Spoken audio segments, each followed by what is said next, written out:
बच्चे थोड़ा शरारती होते हैं ना, और जब बच्चों का जन्मदिन होता है तो बच्चे पूछते हैं बच्चे, अरे भाई आपका जन्मदिन कब है? तो ऐसे ही कुछ फनी बच्चे थे, 4-5 बच्चे थे, और ये 4 बच्चे आपस में एक दूसरे से पूछने लगे। ध्यान से सुनना, 4-5 बच्चे आपस में पूछने लगे। एक पूछा, भाई तेरा जन्मदिन कब आता है? तो उसने कहा, मेरा तो मंगलवार को आता है। फिर दूसरे ने कहा, भाई मेरा तो बुधवार का आता है। फिर तीसरे ने कहा, मेरा तो शनिवार को आता है। लेकिन एक चौथे ने कहा, मेरा जन्मदिन संडे को आता है। तो वो जो ट्यूसडे वाले थे, वेनसडे वाले और सैटरडे वाले थे, उन बच्चों ने कहा, अरे बेवकूफ भाई तू, संडे को कैसा तेरा जन्मदिन आ गया? संडे को तो छुट्टी होती है। तो बच्चे आपस में हंसने लग गए। तो कई बार बच्चे जो फनी होते हैं और उनको ये नहीं मालूम, भाई संडे को भी जन्मदिन हो सकता है, किसी भी दिन में पैदा हो सकते हैं। तो जन्मदिन के लिए कोई डे, स्पेशल डे नहीं है कि सिर्फ मंडे या ट्यूसडे वेनसडे को होंगे। संडे हो या मंडे हो, जन्मदिन कभी भी हो सकता है। ओके, मैं जस्ट सोच रहा था बाइबल में पहला जन्मदिन किस व्यक्ति का मनाया गया होगा। आपको, और जब हिस्ट्री आप पढ़ते हैं तो हिस्ट्री में हमें बहुत शुरू में, बहुत हम बिगिनिंग में चले जाते हैं, लेकिन उत्पत्ति में जब हम आते हैं तो उत्पत्ति में हमें देखने को मिलता है 40 अध्याय, जैसे उसका 20 वचन पढ़िए, उत्पत्ति उसका 40 का 20 वचन। उसमें हमें पहला व्यक्ति है जिसके जन्मदिन के बारे में जानकारी होती है कि तीसरे दिन फिरौन का जन्मदिन था। उसने अपने सब कर्मचारियों को भोज दिया और उनमें से पिलाने हारों के प्रधान और पकाने हारों के प्रधान दोनों को बंदी गृह से निकाला। ओके, तो ये लिखा हुआ है कि किसका जन्मदिन था? फेरोन।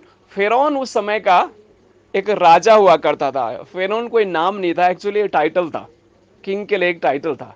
तो फेरोन वहां की व्यवस्था के अनुसार उसका ये दूसरा जन्म था, वास्तविक में उसका दूसरा जन्म था। फिरौन बन जाना मतलब इक्वल टू गॉड। वो समझते थे कि ये गॉड के जैसा व्यक्ति होगा और ये हमारे लोगों की मदद हो सकती। तो पहला जो बाइबल में हमें देखने को मिलता है कि फिरौन का जन्मदिन मनाने के लिए लिखा हुआ कि एक अपने अधिकारियों के साथ उसने क्या किया, फीस्ट रखी गई, यानी भोज रखा गया। तो यानी इससे हमें ये क्लियर होता है कि जन्मदिन जो है एक खुशी का महोत्सव है, जिसमें लोग जमा होते हैं, भोजन खाते हैं और एक अच्छी संगति का एक समय होता है। तो जन्मदिन बाइबल में भी हमें देखने को मिलता है कि पहला जन्मदिन जो है वो फिरौन का हमें देखने को मिलता है। फिर जब आप होशिया नबी की पुस्तक उसका 7 अध्याय उसका 5 वचन में आते हैं तो उसमें एक राजा का जन्मदिन के बारे में हमें देखने को मिलता है कि एक राजा उस समय था, उसका जन्मदिन वो मनाता है। पर्टिकुलर वर्ड जन्मदिन उसमें नहीं लिखा हुआ है, सेलिब्रेशन ऑफ प्रिंस। तो सेलिब्रेशन ऑफ प्रिंस वही था, जन्मदिन था।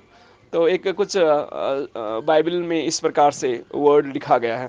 तो उस समय राजाओं का भी जन्मदिन मनाया जाता था। फिरौन भी इक्वली किंग था, लेकिन वहाँ फिरौन को जो है जो राजा को फिरौन के नाम से, टाइटल के नाम से जाना जाता है। यानी बाइबल में भी हमें मिलता है कि जन्मदिन में एक सेलिब्रेशन का समय हुआ करता था, जिसमें खुशी का समय होता, भोज दिया जाता था, इस प्रकार से मनाया जाता। फिर नया नियम में जब हम आते हैं तो नया नियम उसका मती उसका 14 अध्याय उसके 6 वचन में हम पढ़ते हैं कि हेरोद किंग का जन्मदिन था। हेरोद जो है उसका नाम कोई नहीं शायद भूलेगा, क्योंकि यह जन्मदिन, जब इसने जन्मदिन मनाया तो उसका अनोखा जन्मदिन था। उसने जन्मदिन के बाद कुछ और भी कदम ऐसे उठाए जिसको शायद कोई भूल नहीं पाता है। तो हेरोद ने भी जन्मदिन को मनाया। तो ये बाइबल में हमें इसका जिक्र भी मिलता है कि जन्मदिन की जो प्रथा है, इवन बाइबल के समय में भी ये रही थी। ओके, तो जब आप याकूब उसका 1 अध्याय उसका 17-18 वचन पढ़ दीजिए। याकूब उसका 1 अध्याय उसका 17-18 वचन। जो पहली बात मैं बताना चाहता हूँ ये है, birthday is a gift, birthday is a God's gift for us, birthday is a God's gift for us. यानी जन्मदिन जो है एक उपहार है हम सबों के लिए, परमेश्वर के द्वारा उपहार है। जन्मदिन क्या है? एक भेंट, उपहार है ना। हम लोग जन्मदिन के उपलक्ष्य में क्या चाहते, कोई भेंट है ना, कोई उपहार या गिफ्ट, ये हम एक्सपेक्ट करते हैं। तो ये परमेश्वर का एक गिफ्ट है जन्मदिन, किसके लिए? हम सबों के लिए। स्पेशली आज बेटी खुशबू का जो जन्मदिन हम मना रहे हैं। ओके, पढ़ लीजिए उस वचन को। क्योंकि हर एक अच्छा वरदान और हर एक उत्तम दान ऊपर ही से है और ज्योतियों के पिता की ओर से मिलता है, जिसमें ना तो कोई परिवर्तन हो सकता है और न अदल बदल के कारण उस पर छाया पड़ती है।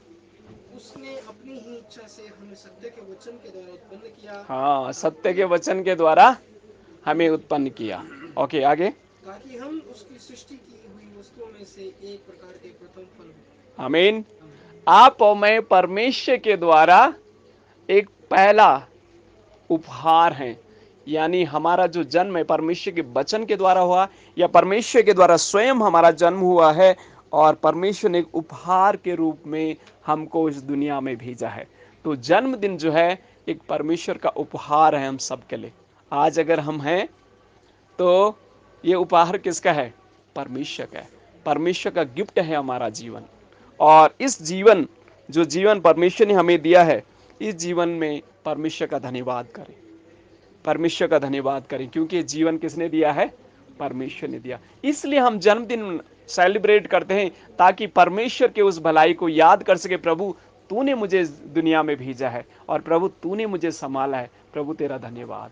मेरा जीवन जो है आपका एक दिया हुआ उपहार है। आपके वचन के द्वारा, आपके स्वयं के हस्तकला के द्वारा मैं बनाया गया हूं। परमेश्वर, मैं तेरा धन्यवाद करता हूं। मैं आपकी आराधना स्तुति करता हूं। कुछ लोग तो काफ़ी लंबे समय तक अपने जन्मदिन मनाते रहे। कुछ समय, आई थिंक बहुत पहले एक न्यूज़ थी यहाँ की, पाकिस्तान में एक लेडी थी जिसने 210वां अपना जन्मदिन मनाया था। 210वां जन्मदिन अपना मनाया। आज के ज़माने में 210वां जन्मदिन अनोखा अनोखा है। देखो, इतनी लंबी उम्र भी लोग जी लेते हैं कई बार। ये आई थिंक काफ़ी पुरानी ये न्यूज़ थी। तो परमेश्वर है जो हमारा जीवन का दाता है। परमेश्वर ने हमें बनाया। तो एक चीज़ को हमेशा याद रखें, परमेश्वर ने ये जो जन्म हमें दिया है, ये उपहार है परमेश्वर का। इसलिए परमेश्वर का थिस्सलुनीयों उसका 5 अध्याय 18 वचन में लिखा है, परमेश्वर का धन्यवाद करें, उसकी आराधना करें, उसकी स्तुति करें। उस परमेश्वर, वो परमेश्वर महान परमेश्वर है, जिस परमेश्वर ने हम सबको बनाया है। तो पहली बात याद रखें कि परमेश्वर ने हमें ये जो जीवन दिया है, ये उपहार है उसका, और परमेश्वर का धन्यवाद। ओके, दूसरी बात हम जो सीखेंगे वो है, जब आप जफनिया नबी की पुस्तक, जफनिया जफनिया नबी उसका 3 अध्याय 17 वचन पढ़ेंगे, तो वहाँ पर हमें जो दूसरी बात है जो सीखने को मिलेगी। अब जस्ट पढ़ दीजिए 3 अध्याय उसका 17 वचन। तेरा परमेश्वर यहोवा तेरे बीच में है, वह उद्धार करने में पराक्रमी है। वह तेरे कारण आनंद से मगन होगा, वह अपने प्रेम के मारे चुपका रहेगा, फिर ऊंचे स्वर से गाता हुआ तेरे कारण मगन होगा। ओके, तो दूसरी बात जो मैं आपको बताना चाहता हूँ, जन्मदिन वो समय है जब हम सेलिब्रेट करते हैं, है ना। जन्मदिन का समय एक सेलिब्रेशन का समय होता है, जहाँ पर परमेश्वर की उपस्थिति को हम एहसास करते हैं कि प्रभु तूने मुझे अब तक संभाला है प्रभु, और परमेश्वर आपने मुझे अब तक बचाया है, अब तक संभाल के रखा है परमेश्वर। ये खुशी का एक समय होता है, आनंद का समय होता है जब हम जन्मदिन मनाते हैं। और जन्मदिन के समय में आजकल आजकल की जो ट्रेडिशन है, ट्रेंड बदल गया है ना। एक फैशन, जन्मदिन एक फैशन होगा। जन्मदिन में लोग बड़ी बड़ी पार्टियां करते हैं, और जो जन्मदिन का जो मेन बर्थडे बॉय होता है या गर्ल होती है या दादी होती है या दादा होते हैं, आजकल लोग तो दादा दादी का भी बर्थडे मनाते हैं ना, है ना, मनाते हैं लोग। तो पंजाब में क्या, हर जगह मनाते हैं। हाँ, तो ये ट्रेंड हो गया है। और लोग क्या करते हैं इस समय, अच्छे से दारू पीते हैं, ब्रांडेड वाले, है ना, ब्रांडेड पियेंगे उस दिन, खूब खर्चा करेंगे, खूब एक्सपेंस करेंगे, और दारू पी करके, शराब पी के, नशे में धुत हो करके जीवन को क्या कर लेते हैं। कुछ बहुत सारी ऐसी घटना मैंने सुनी है, जन्मदिन मनाने के लिए गए थे दोस्तों के साथ, वापस नहीं लौटे। ऐसे भी हादसे होते हैं कहीं। आजकल तो बहुत अच्छी ट्रेंड है सेल्फी खींचने के लिए जाते हैं, कभी पहाड़ के ऊपर, कहीं झरने के पास, वापस नहीं लौटते हैं। बहुत सारी ऐसी घटनाएं जो हमें देखने को मिलता है। तो एक सेलिब्रेशन का समय है ये, लेकिन परमेश्वर का धन्यवाद करें। प्रभु, आपको परमेश्वर को उपस्थिति करना बहुत जरूरी है इस सेलिब्रेशन में।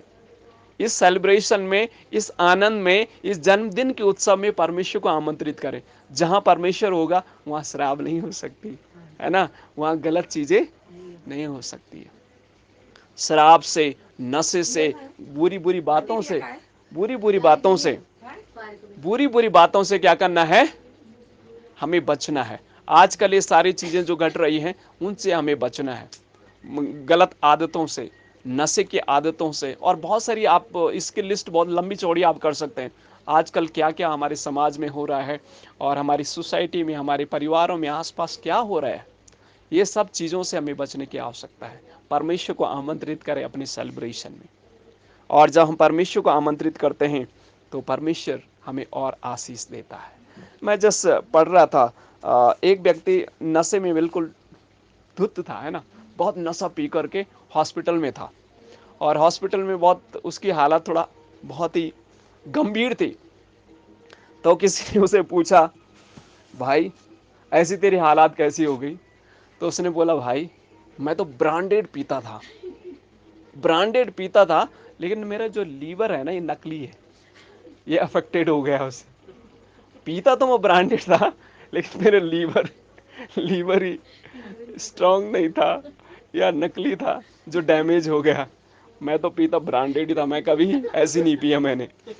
तो लोग इस प्रकार से आनंद और जश्न मनाते। इवन हमें देखने को मिलता है ना, ये फिरौन राजा हेरोद, ये भी नशे में धुत था, नशे में बहुत ही धुत थे।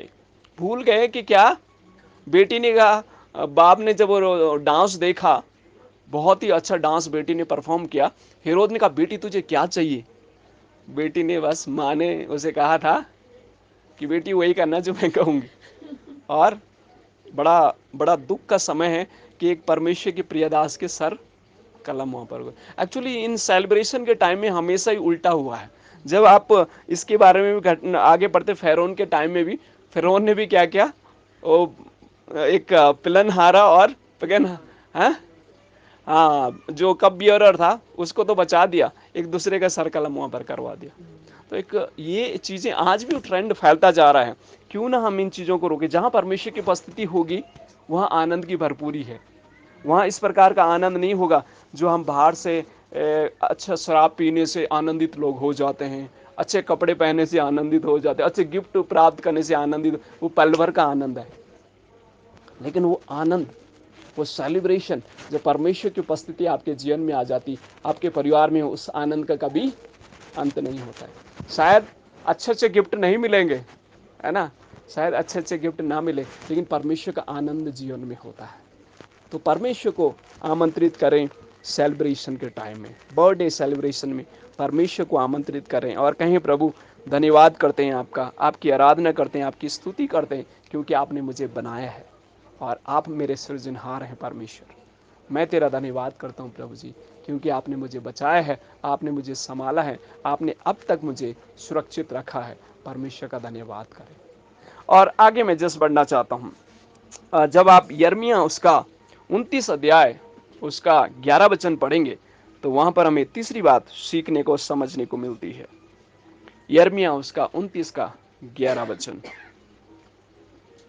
क्योंकि यहोवा की ये वाणी है कि जो कल्पनाएं मैं तुम्हारे विषय करता हूँ उन्हें मैं जानता हूँ, वे हानि की नहीं वरन कुशल की है, और अंत में तुम्हारी आशा पूरी करूंगा। आमीन। आप और मैं जिस दुनिया में है ना, हमारे जीवन में परमेश्वर की उद्देश्य है। बिना उद्देश्य का परमेश्वर ने हमें भेजा नहीं, और उद्देश्य हानि का नहीं है। वो किस चीज का है? हमारे लाभ का है। परमेश्वर ने खुशबू हो, या अनु बहन हो, या हमारी फूला बहन हो, या हमारा भगत भाई हो, या हमारा सूरज भाई हो, या चांद भाई हो, या तारे भाई हो, है ना, या हमारी ये दो बहनें हो, या कोई हो, सब किसका उद्देश्य है? परमेश्वर का, है ना। ये टेबल आप देख रहे हैं यहाँ पर, इसका भी एक उद्देश्य है। इनकी मम्मी का इनको बुलाने का भी उद्देश्य है। हर एक चीज का एक उद्देश्य है। तो परमेश्वर ने हम सबों को बनाया है, तो उसका एक बहुत बड़ा उद्देश्य हमारे जीवन में, उसकी बहुत बड़ी योजना है हमारे जीवन में। कई बार मनुष्य होने के नाते जब हमारे वातावरण जब हम देखते हैं, हमें लगता पता नहीं है मेरे जीवन में क्या योजना है परमेश्वर की। लेकिन नहीं, एक चीज को याद रखना, परमेश्वर के बड़ा योजना है हमारे जीवन में। ये गिटार आप जो यहाँ पर देख रहे हैं, जिसने बनाया उसकी योजना है कि इसके द्वारा लोग गीत गाने में, मनोरंजन करने में इसको इस्तेमाल करें। उसी प्रकार से हमारा जो जीवन है, परमेश्वर ने जो बनाया है, उसका एक बहुत बड़ा उद्देश्य है, और उस उद्देश्य को परमेश्वर निश्चित पूरा करेगा। लेकिन एक चीज है, परमेश्वर का तो उद्देश्य है हमारे जीवन में, लेकिन उसने हमें स्वतंत्र इच्छा भी दी है, फ्री विल जिसे कहा जाता है। परमेश्वर ने आदम और हवा को भी बनाया, उनके जीवन के लिए भी उसके उद्देश्य था, लेकिन हुआ क्या, उन्होंने उस फ्री विल का, जो एक फ्री उनकी जो इच्छा थी, उसका गलत उपयोग किया और उसका भुगतान उन्हें करना पड़ा। तो जिंदगी में एक चीज याद रखें, कभी भी गलत कदम ना उठाएं, और अपनी जो फ्री विल है, या जो आपकी फ्री उसको इच्छा कहेंगे ना, हमारी इच्छा जो शक्ति है, उसका गलत उपयोग ना करें, गलत उपयोग ना करें। परमेश्वर को कहें, प्रभु मेरे जीवन में आपकी योजना है, उस योजना को आप पूरा करेंगे। वो कल्पनाएं मेरी हानि की नहीं बल्कि मेरी लाभ की है। तो जन्मदिन के उपलक्ष्य में मैंने आपको 3 बातें बताई। पहली बात मैंने आपको जस्ट बताई कि हमारा जो जीवन है, ये परमेश्वर के द्वारा दिया हुआ एक उपहार है। जब हम जन्मदिन मनाएं, इस चीज को याद रखें कि मेरा जीवन परमेश्वर के द्वारा एक गिफ्ट है। और दूसरी बात परमेश्वर का वचन के आधार पर, वचन के आधार पर दूसरी बात जो हमने सीखने को मिला है, जन्मदिन वो आनंद और सेलिब्रेशन का समय है, उस सेलिब्रेशन में परमेश्वर को आमंत्रित कर। तीसरी बात हमने सीखा, हमारे जीवन का लिए एक बहुत बड़ी योजना परमेश्वर की, वो हानि की नहीं बल्कि लाभ की है। तो परमेश्वर इस वचन के द्वारा हमें आशीष दे और मदद और सहायता करें। जब हम जन्मदिन मनाएं तो इन चीजों को याद करें और परमेश्वर का